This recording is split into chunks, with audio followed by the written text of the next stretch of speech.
жүр азыр.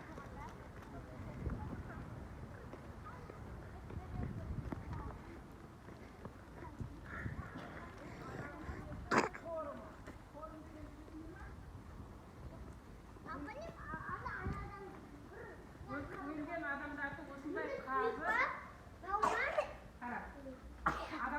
өлген адамдарды осындай көметін болған. Мынау адамның қорымының пошымы осындай болған да. Анау бірінші үйі, одан кейін мына шын үй дейді.